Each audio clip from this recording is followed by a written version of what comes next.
Hello guys, this is Rango Kaushik and you are welcome on our channel UPSC accessible. आज का हमारा topic है bars, barriers और splits.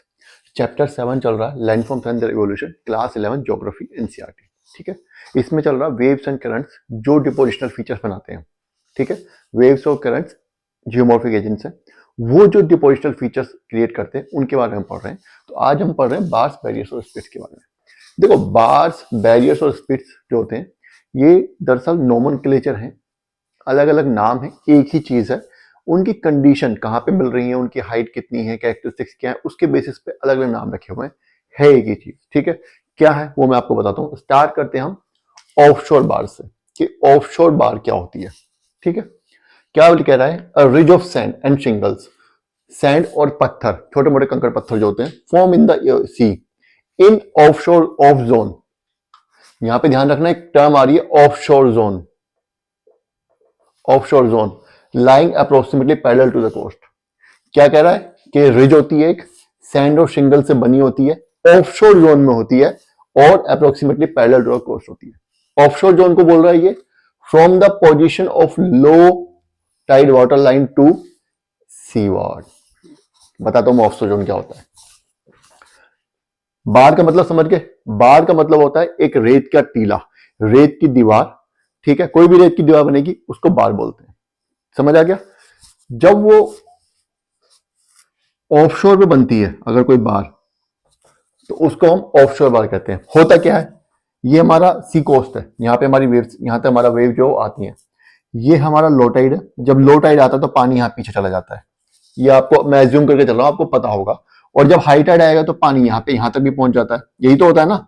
High Tide में क्या होता है, समुद्र का पानी किनारे से आगे की तरफ बढ़ता है, लो टाइड में पीछे की तरफ चला जाता है। तो क्या कह रहा है, from the position of lower side water to seaward. Low tide से पीछे होती है समुद्र की तरफ, बहुत ज्यादा अंदर नहीं होती, लेकिन लो टाइड से थोड़ा पीछे होती है। मतलब मान के चलते हैं यहां पर, ये हमारा यहां पे जो है ऑफशोर में अगर रेत की दीवार बन जाएगी, कोई रेत का टीला बन जाएगा, तो उसको हम ऑफशोर बार कहेंगे। अब ये टीला बनता कैसे है, मैं आपको ऑलरेडी बता चुका हूं कैसे बनता है। ये जब वेव ट्रेवल करती है, वेव इधर जाती है, ऐसे जाएगी, फिर यहां पर ब्रेक हो जाएगी, उसके बाद फिर ये वेव वापस आएगी, तो यहां तक आएगी मान के चलते हैं। उसके बाद फिर आगे जाएगी, ऐसे वेव जो है आगे पीछे होती रहती है। तो जब वो आगे पीछे होगी तो यहां पे लॉन्ग शोर करंट्स डेवलप होते हैं। मैं आपको पहले बता चुका हूं लॉन्ग शोर करंट्स क्या होते हैं। जब वेव यहां पे आएगी तो वेव ब्रेक हो जाएगी, उसकी एनर्जी रिलीज होगी।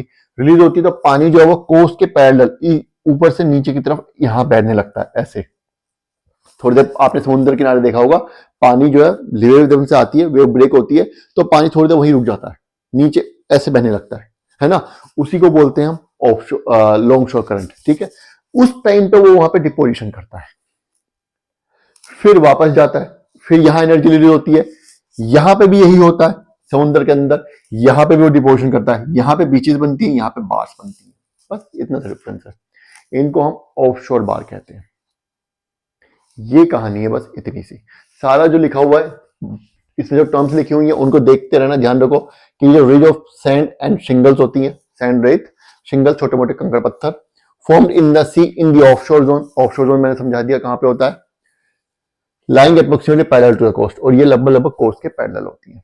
समझ आ गया। अब यही दीवार जब इस पर डिपोजिशन होता रहेगा और ये दीवार समुद्र के बाहर दिखने लगे, तो उसको हम बैरियर बार बोलते हैं। बैरियर बार क्या होता है कि एक ऑफशोर बार है, अगर उस पर फर्दर डिपोजिशन हो रहा है, बार बार डिपोजिशन अभी भी हो रहा है, एडिशनली सैंड उस पर डिपोजिट होता जा रहा है, तो वो समुद्र से बाहर निकलने लगती है। जब वो समुद्र से बाहर निकलेगी, हमें दिखने लगती है, उस कंडीशन में उसको क्या बोलते हैं, उस कंडीशन में हमको उसको बैरियर बार बोलते हैं। डिफरेंस समझ आ गया आपको। ऑफशोर बार बैरियर बार में क्या डिफरेंस है। ऑफशोर बार में जोन में बनती है, वही ऑफशोर बार जब पानी से उस सतह से ऊपर आ जाएगी, लेवल से ऊपर आ जाएगी, तो उसको बैरियर बार बोलने लगते हैं। यहाँ पे लिखा है offshore bar which is exposed due to further addition of sand is called barrier bar. बस इतनी सी कहानी है। ठीक है, आई होप ये दोनों टर्म्स आपकी क्लियर हो चुकी है। नेक्स्ट हम आगे बढ़ते हैं। एक बहुत इंपॉर्टेंट चीज आ रही है, स्प्लिट्स क्या होती है।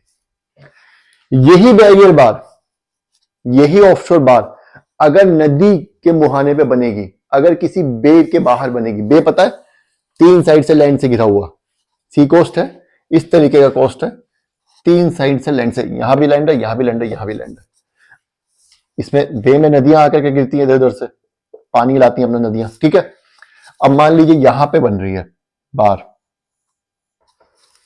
तो उसको हम स्पिट बोलेंगे। थोड़े टाइम बाद ये बार इधर इधर से कनेक्ट हो जाती है, दोनों तरफ से थोड़ा सा रास्ता बचता है जिससे कि पानी आता जाता रहता है, वो भी बाद में बंद हो जाता, वो भी बाद में बंद हो जाता है। जब थोड़ा सा रास्ता बचता है, जब पानी आता जाता रहता है, उस टाइम पे लगून डेवलप होता है। मैं पहली क्लासेस में पढ़ा चुका हूं, इसलिए यहाँ पे डिटेल में नहीं बता रहा हूँ। तो यहाँ पे लगून बन जाता है, ठीक है। यही अभी हम आगे फिर से पढ़ने वाले हैं डिटेल में थोड़ा सा, एक बार देख लेते हैं। यहाँ का लिखा हुआ है, the offshore bars barriers commonly form across the mouth of river और at the entrance of bay. River के मुहाने पे या बे के एंट्रेंस पे, जो बे का एंट्रेंस अगर वहां पे बनेंगे तो उसको हम स्पिट्स बोलते हैं। याद रखना स्पिट किसको बोलते हैं। Sometimes such barrier bars get keyed up to one end of the bay. Bay के एक एंड से वो कीड अप हो जाते हैं, चिपक जाते हैं, मतलब वहां तक मिल जाते हैं जाकर के। When they are called spits, और तब उनको स्पिट्स कहते हैं, ठीक है। अब वो धीरे धीरे आगे बढ़ते जाएगा इसके, ठीक है। आगे देखते हैं। स्पिट्स में all got develop attach to hills. कई बार क्या होता है, यहाँ पे मान लीजिए कोई हिल है तो उससे भी वो जुड़ जाते हैं, या बीच में भी कोई हिल हो सकता है उससे भी जुड़ जाते हैं। वो ऐसा हो सकता है कि स्पिट्स जो है वो किसी हिल से कोने में हो या साइड में हो तो उससे अटैच हो जाते हैं, कोई बड़ी बात नहीं है, ठीक है। तो स्पिट्स आपको समझ आ गया। चलिए अब आगे बढ़ते हैं। अब स्पिट्स से रिलेटेड आगे चीजें आ रही है, लगून वगैरह के बारे में बताएगा। तो वैसे मैं पहले पढ़ा चुका हूं, लेकिन एक बार यहाँ भी देख लेते हैं क्या बोल रहा है, ठीक है। आई होप आपको तीनों टर्म्स क्लियर हो चुकी हैं यहाँ पे, ठीक है। चलिए आगे बढ़ते हैं।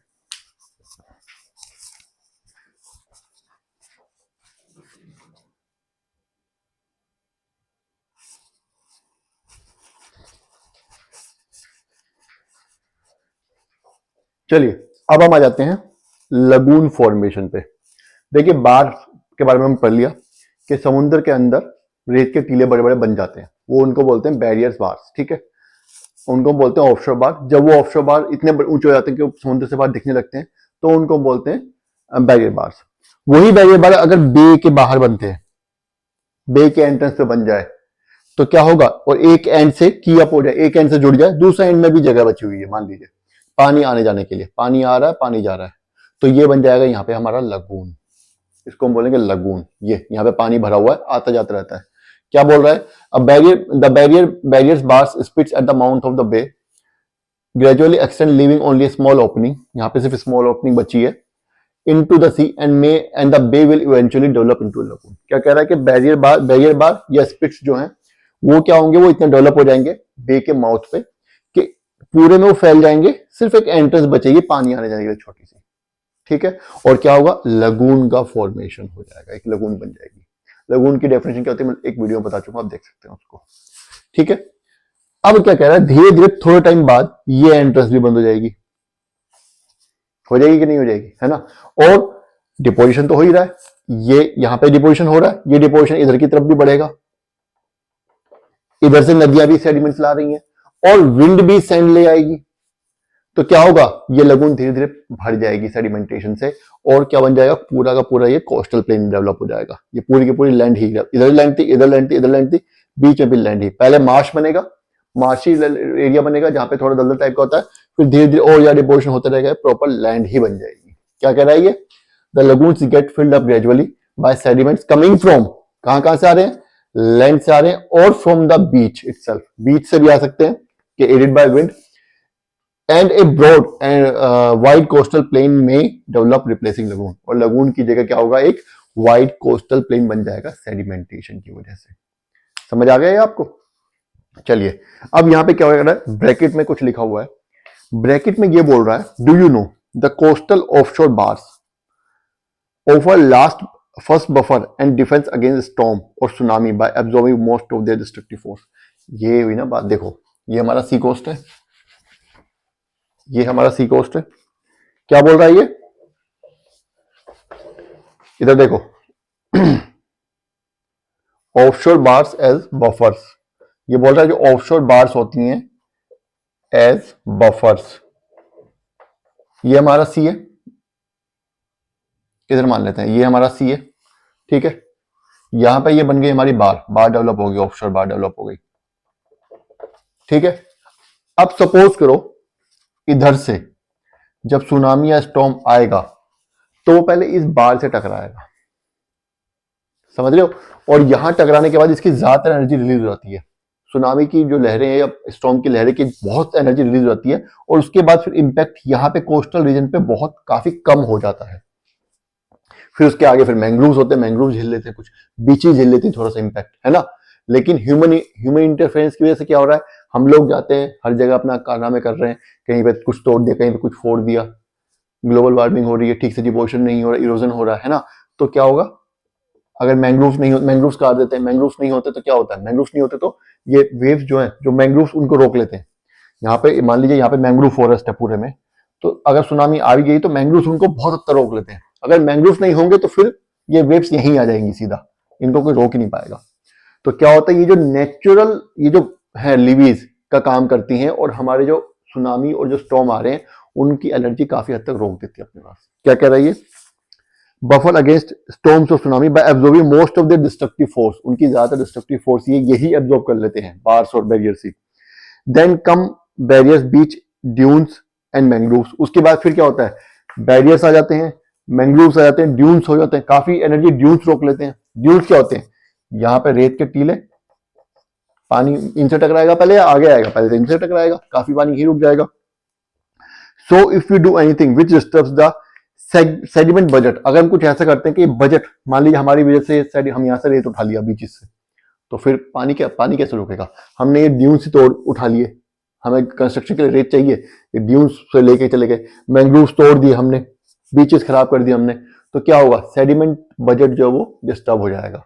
तो अगर हम ऐसा कुछ करेंगे तो सुनामी का इम्पैक्ट हम पे बढ़ जाएगा। अगर हम ऐसा नहीं करते तो सुनामी का इम्पैक्ट यही झेल लेती है, ये जो नेचुरल जो लिवीज हैं यही काफी हद तक झेल लेंगी। लास्ट में बोल रहा है these coastal forms will get eroded away, leaving human habitations to bear first stake of storm and tsunami waves। क्या बोल रहा है कि अगर ये सब चीजें नहीं होंगी, मान लो ये बार्स वगैरह सब हमने डिस्टर्ब कर दिया, ये सी कोस्ट है, तो क्या होगा, सुनामी की लहरें सीधा आएंगी और ये जो हमारी बिल्डिंग्स यहाँ पे बनी हुई इनको तोड़ ताड़ के चली जाएंगी। अभी जो बीच में जो बैरियर्स थे वो हमने डिस्टर्ब कर दिए, अगर ऐसा किया तो, अगर नहीं करेंगे तो काफी हद तक ये जो उसकी डिस्ट्रक्टिव फोर्स है उसको झेल लेती है। तो ये टॉपिक यहाँ खत्म हो गया। कल से हमारा जो नया टॉपिक स्टार्ट होगा वो होगा विंड्स। ठीक है, विंड्स के बारे में हम कल स्टार्ट करते हैं। Winds as a geomorphic agent क्या क्या काम करती हैं, क्या डिपोजिशनल फीचर्स लैंडफॉर्म्स बनाती हैं, क्या इरोजनल लैंडफॉर्म्स बनाती हैं। ठीक है, तब तक के लिए क्या करना है, इस वीडियो को बार बार देखिए, अगर कुछ समझ नहीं आ रहा है तो कमेंट कर दीजिएगा, मैं दोबारा बता दूंगा। बाकी लाइक और सब्सक्राइब जरूर करना चैनल को। ठीक है, चलिए, थैंक यू।